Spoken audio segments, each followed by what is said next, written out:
Welcome back to Streamers Reloaded, my name is Tom and let's get right into the news. So today we're going to be taking a look at some updates regarding the Amouranth Breakin from last week. As a reminder, at the start of the month, Amouranth said that 3 guys broke into her house demanding her crypto. Meanwhile, she is tweeting the events and later posted a video where we can see Amouranth run into the house with the 3 perpetrators and we hear a gunshot where they run. Also later on showing the damage to her property with the people trying to enter her room and that the police did show up on the property. After these events, there was a lot of speculation within the community. Even just looking at your guys' comments on the last video, a lot of you were not convinced and assumed that this was fake to, of course, drive publicity. So to err on the side of legitimacy, a couple days later, the Houston Police Union put out a post/article about it, and this gave some legitimacy until you realized that this was the police union account, and it's not the official Houston Police account, which did not post on the matter, regardless of the confirmed government tag, which is this grey tick. So we then come forward onto this week and Amouranth has said, I'm going to clear some things up, going live. She then went live on Kick and joined Adin Ross too. This segment on Adin's stream is about 25 minutes and Amouranth is joined by her husband. This is the same husband who back in 2022 she stated was abusive, threatened to kill her pets, and forced her into the adult content scene, before she finally said she split from her husband. To summarize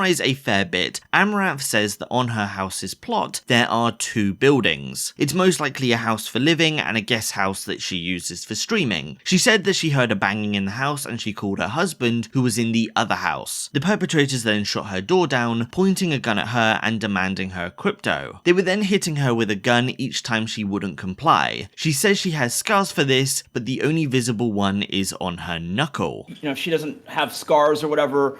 It's like, you know, they were pistol whipping her and like, cause I blocked my head. I actually had like stitches, lacerations, and like some stitches. It's like in my hairline, so that's why you can't see it. But we have the documents for it. But it hides pretty well since my hair was already red, so the blood kind of blended in. But I have like this part of my hand too, because my fists were like this. After this, she then said she would take them to the crypto in the other building where her husband was ready with a gun. She started saying, okay, I'll take you to where the crypto is, right? Where the cold storage device or whatever they're after is. And that's when I realized, oh, she's gonna take them here. And so my best move is to kind of be ready and, you know, yeah. So here the husband was in the second house, he was ready for the 3 perpetrators, and as they entered the house, he was ready to shoot them. He says he shot 3 times, which is consistent with the video. And so I was just said, oh, I know where it is.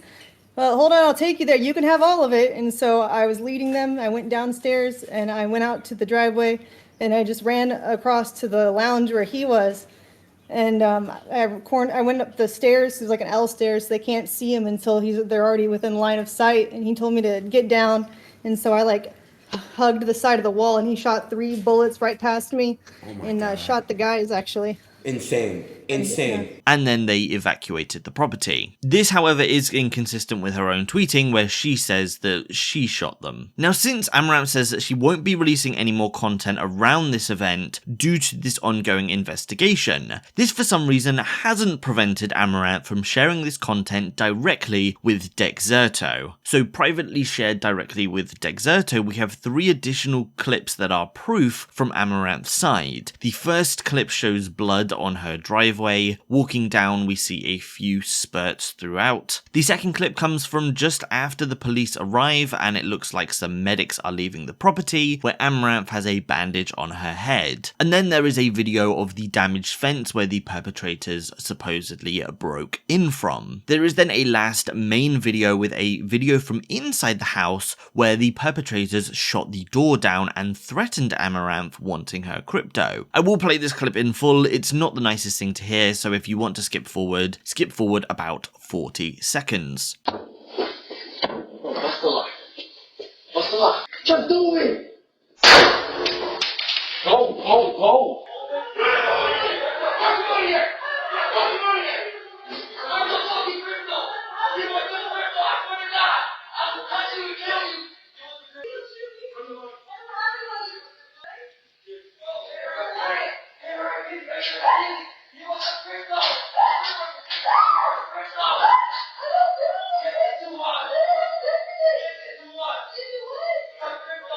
So that brings us on to today with an update on the actual perpetrators. Fox 26 has put out an article stating that there were 4 teens involved in this heist, of the ages 17, 18, 19 and a 16-year-old who is currently unidentified. The 3 suspects who have been identified have all been charged with aggravated kidnapping and aggravated robbery with a deadly weapon. Documents say Morris and Campbell are still in custody. Morris has a total bond of $150,000, $75,000 for each charge, and Campbell's bond is at $200,000 or $100,000 for each charge. And I thought I would leave this point right to the end, but just after this initial home invasion, Amouranth did make an OF post that said, "This week I almost died. Nearly losing my life has made me rethink my perspective on what I'm doing here, and I'm changing my approach. I'm done gatekeeping, time to give you guys what you've always wanted," which is followed by a lips reveal which costs $50. So that's it, I pass this one off to you. Given the doubt in the community and the comments that were on the last video, has anything you've seen here changed your opinion if you were on the side of illegitimacy, or do you still see inconsistencies and not believe what went on here? Then following on, we have another streamer getting attacked because of their known online influencer story. This one comes from Wednesday this week from the Japanese side of the streaming world. In this case, we have a situation we've seen before with a streamer borrowing money from individuals and not paying it back. However, in this case, the lender decided to kill the streamer in broad daylight, and the entire event was streamed live. So there is an article from a Japanese media site NHK which states that the 22-year-old woman was streaming and was killed with a knife on the streets in Tokyo. The perpetrator states that he wanted to hurt her because he was unable to contact her. However, it was revealed in the article that the attacker had lent money to the streamer of around roughly 2.5 million yen for living expenses and then filed a civil suit to get the money back. In this case, he ended up losing contact with her during the civil suit,